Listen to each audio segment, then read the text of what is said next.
Good morning, morena, mai tau mau ki pongpongin. Koe taki ai me breakfast i nia. Ko alake nia ki hokatahawa. Koe whakareat, koe nike whakareat me tahi. Whakareat o me me Christchurch, pia me Samna Beach, aki whakareat koe ni, mai tau mau. Pia koe breakfast nati, pia maki coffee ki aweaki.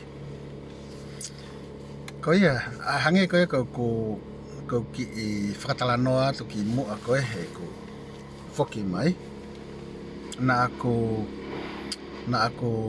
kau atu ki he na o katu ki whakawhiohi ai whowhoanga I o tāka pia na ako toi mui atua I o poua ki pou ki hono tokanga I kina ai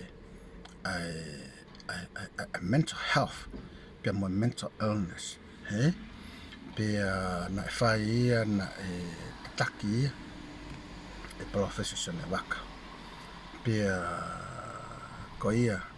koe na ako kawatuai ki hono pou Pana whakalele ia I o takona whakalele ki he ngahi community koe ngahi otomoto o Pasifiki. Ai koe kau Niue, koe kau Tokelau, koe Rarotongans, koe Tongans, koe Samoans, Samoan community. Koe na whai etu ki ai. Koe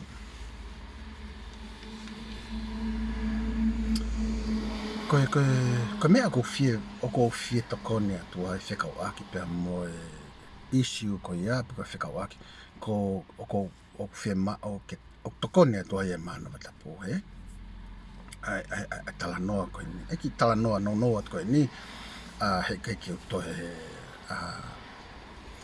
utoe takai wholoa te talanoa atua he koe ai mahauinga na o slave atu ki mua ai mahauinga o mental health o it's about the wellness of our mind pe koe mo uilelei o tau whakakaukau pe koe mo uilelei a tau mana watapu ka pau he kai ki tau tokanga I ai mahauinga Pakapahe kai ki tau mahi noi ai maho inga ai mo ui lei ki tau toka ngai aho tau mana watapu tau whakakaukau pe ko tau patamai te tau wikuai ki he mahaki ia koe tau whakaukau pe koe mental illness aina koe oku tau wikuai ki he depression koe anxiety koe ngahi mahake ki he schizophrenia koe ngahi mahaki ia koe o ku tupu mi he tau tokanga ki ngā aue koe na koe aho tau mana watapu. How our mana watapu functions oku we must help our mind function properly or function good for the sake koe na koe tau avoid a mental illness pe koe puke whakaatamai. Oku mahu inga ia. And how do we do that? That's right. I have been talking about the self-care. Self-care it's about that. And what is the self-care? Koe tau kai pong koe when you wake up in the morning. There are a few things, very simple and effective, that we will help our mana tapu operate. Lele. Oi ha ko te aha ke whae te lotu I pongpongi. Ua ki ai Ngahi ho mohenga. Tolu ki ai ho i puwai. We i hosi no whake, we i hosi no. Alfa taha e pa mua, whai ho manawa. Pia tā tuku aki, it's what I always do. Ko ete, kau momoko. Have a cold shower in the morning.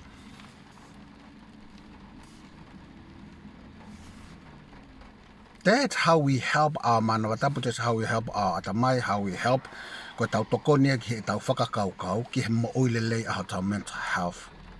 Ko hono o hinga ko hea, te okai ki tau hie ma'u ki tau wa'u, ki he poke whaka atamai. Simple. Oku whaingofua. It's simple and anybody can do it. Mei he tau taha, ki he tau te au, can do that.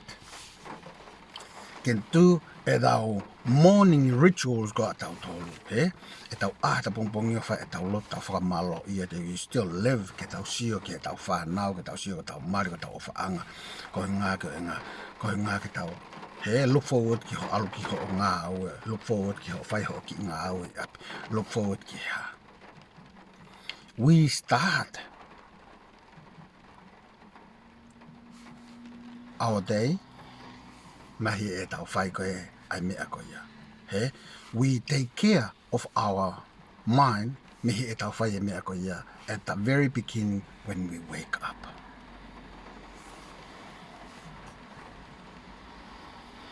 Oh yeah, big guys. You know, we don't have to think too much about, how we gonna take care of our mental health. Wanga whi. Ko whanongo lahi ai i he whanongo lahi i he ngahi workshop no koko wa holoi. How are we going to take care of our mental health? That's how you take care of it. Do that. It's very simple and it's very, very effective and very accessible. Anybody can do that. Even if you have a mental illness, you do this morning rituals and you will be good.